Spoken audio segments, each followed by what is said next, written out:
नमस्कार जय श्री कृष्ण राधे राधे विराट विधि कथार आप समस्त बहुत बहुत स्वागत आशा करुचे आप समस्ते फल ही थे। आज भिडियो आम 30 वर्ष एकादशी विषय जानमु 30 वर्ष एकादशी महिमा भी जानमु। तो 30 वर्ष एकादशी केनटा को आसी फास्ट आगे जानमु। जेन एकादशी 3टा तिथि स्पर्श करसी माने सकाले थिबा एकादशी दिन सारा रहबा द्वादशी और दिन माने शेष रे रात्र शेष रे रहबा त्रयोदशी। तो ये 3 तिथि यदि गोटे दिन स्पर्श करुचे से दिन एकादशी रोचे तो ये एकादशी के 30 वर्ष एकादशी बोलिक कहुसी। हरि उत्थापन एकादशी रोचे 2 तारिख रविवार दिन। तो रविवार दिन सकाल 7:30 पर्यंत रोचे एकादशी दिन सारा रोचे द्वादशी तापर राति 1:30 पर रोचे त्रयोदशी। एकादशी द्वादशी त्रयोदशी 3 तिथि एकादशी रोथिबारु एकादशी के हरि उठनी एकादशी के 30 वर्ष एकादशी बोलिक भी कहुसी। एकादशी सब बेले द्वादशी युक्त ही करबार कथा। दशमी युक्त एकादशी कले शास्त्र रे मनाई अच्छे करबार लगे जेहेतु कहुसी गांधारी दशमी युक्त एकादशी करथिले सेथिर लागि तांकर कौरव वंशर नाश होला। तो सेथिर लागि संपूर्ण भाव रे एकादशी यदि व्रत रखले चाहूछ तो द्वादशी युक्त एकादशी रखबाटे ही बहुत ही फल। आम शास्त्र रे द्वादशी युक्त एकादशी करबार लगे कहुछि। जेहेतु दशमी युक्त एकादशी के संपूर्ण एकादशी व्रतर फल प्राप्त नहीं बोलिकिना कहुसी ताके अधा माना जासी। तो से लगी द्वादशी युक्त एकादशी करवाटा सर्वोपरि बोलिकिना माना जासी। एकादशी तिथिर प्रारंभ होचे 1 नवेम्बर माने शनिवार दिन सकाल 9:11 और शेष होचे समाप्त होचे 2 नवेम्बर 7:31 रे। ये तो सूर्य उदय समय आमके 2 नवेम्बर रे ही एकादशी तिथि प्राप्त होचे। तो सेथिर लगी एकादशी 2 नवेम्बर रविवार दिन ही पालन करा जिबा। तो सूर्य उदय 5:45 रे होछन आउ सकाले 7टा पर्यंत अच्छे एकादशी 7:30 तक सेथिर लगी आमर रविवार दिन ही एकादशी व्रत पालन हेबा।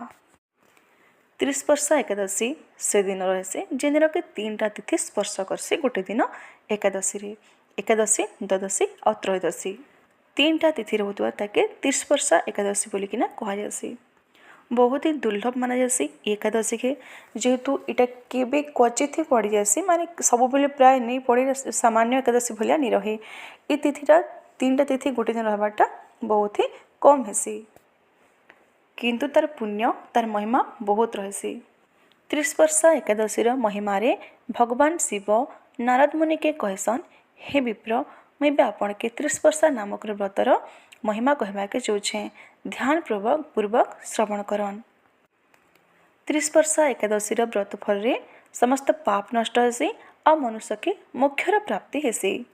जे भी 30 वर्ष एकादशी व्रत नहीं रखन तो तांकर समस्त तीर्थ दान यज्ञ जिते भी सब पूजा कर्म रहसी तांकर पूजा रे थिबा पुण्य फल जिन प्राप्ति थी सब अधा ही रही ताकि सेटा मोक्षर रास्ता खोली नहीं पारे। जार जीवन जे एकादशी व्रत नहीं करे तो तार जीवन के भी मोक्ष नहीं पारे किंतु 30 वर्ष एकादशी गोटे मात्र ही करने समस्त मनुष्यर पाप कटिकिना से मोक्ष के प्राप्ति हेसी। भगवान भोलेनाथ नारद मुनि के कहसन जे हे मुनिराज हे मुनि श्रेष्ठ भगवान विष्णु ही मते कथा कहिचन मते ब्रह्मा जी के जते बेले के समुद्र मंथन हेउथिला। भगवान विष्णु कहसन जेन भी मनुष्य माया मोहरे माने अति पापी हितिबा अन्य कौनसी व्रत पूजा तीर्थ नहीं करथिले भी जदि से गोटे 30 वर्ष एकादशी व्रत करिनेबे तो तांकर समस्त पाप कटिकिना मैं तांको मोक्ष प्रदान कर देसी बोलिकिना भगवान शिवंकर पाखे प्रभु विष्णु कहिछन। आउ से कथा सब नारद मुनि के भगवान शिव सुनाउछन। थरे देवी गंगा भगवान विष्णुकर पाखे जाइकिना कहले हे प्रभु कलि युग रे समस्त मनुष्य मोर देहरे ब्रह्म हत्या भूलिया महापाप भी छाड़िकिना पलि आसन समस्त पापर भार मुई निकिना चलसी। तो हे प्रभु मते पाप मुक्ति वाले कौन रास्ता बा मार्गदर्शन कर एंता कि मुई माने पूरापूरी पवित्र हो जीवी बोलिकिना कहसन। तो भगवान विष्णु कहसन हे देवी गंगा अपन प्रत्येक दिन जाइकिना सरस्वती नदी रे स्नान करन। तो माता गंगा कहले हे प्रभु जेन जिनिस के संभव नहीं पारे मैं प्रत्येक दिन जाइकिना सरस्वती नदी रे स्नान करी नहीं पारे आ अन्य किसी रास्ता बताओन। सेतेले भगवान विष्णु कहले कि हे देवी जे सरस्वती भी श्रेष्ठ हन, जे कोटि कोटि तीर्थर भी श्रेष्ठ, जे कोटि कोटि यज्ञर भी श्रेष्ठ, जे व्रत आउ दान भी श्रेष्ठ, जे कि चारि पुरुषार्थ प्रदायिनी, से तमें से उत्तम 30 वर्षा एकादशी व्रत रख। तो 30 वर्षा महिमा एते अच्छे देखन गंगा माता जी की पवित्र पवित्र नदी की भी पवित्र लोक की भी से आहुरी पवित्र करसी, माने गंगा के भी से पवित्र करि पारुछि। तो 30 वर्षा एकादशी महिमा केते व्याख्या भी करि नहीं हुए।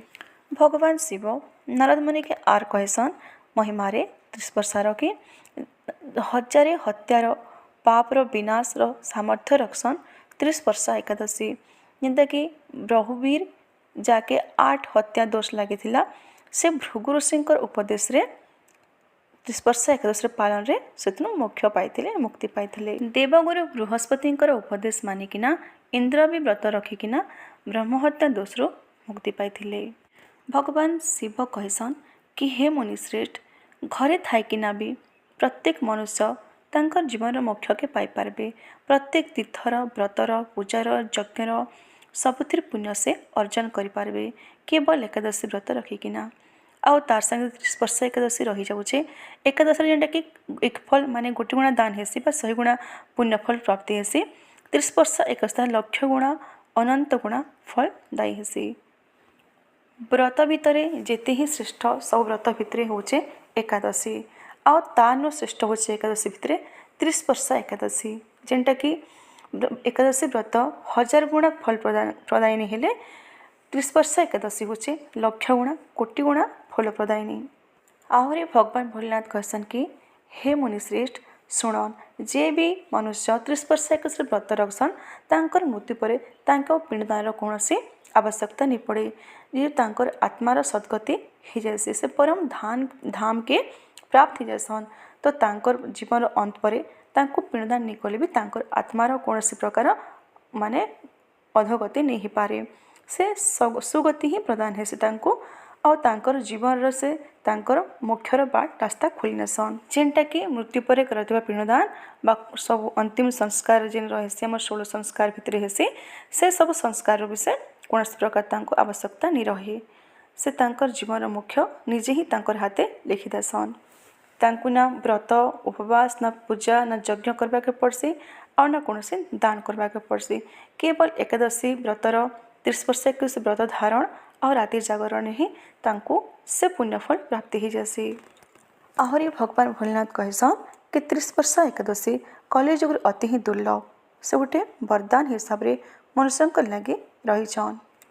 जे भी व्रत करिनेसन तो तसे तांकर जीवन रे सद्गति प्राप्त करनेसन, से परम पुरुष के प्राप्त करनेसन, परम धाम के प्राप्त करनेसन। तो इटा थिला 30 वर्षा एकादशी महिमा बा तार महत्व, जेनटा कि भगवान शिव नारद मुनि आगे व्याख्या करथिले। आशा करुचे आज वीडियो आपण मानके भल लगी, यदि भल लगी तो लाइक करबे, फ्रेंड्स वाले शेयर करबे नहीं भूलबे। प्रत्येक कथा नुआ कि आसते चैनल के सब्सक्राइब करने। आज ही लगी रही। जय श्री कृष्ण, राधे राधे।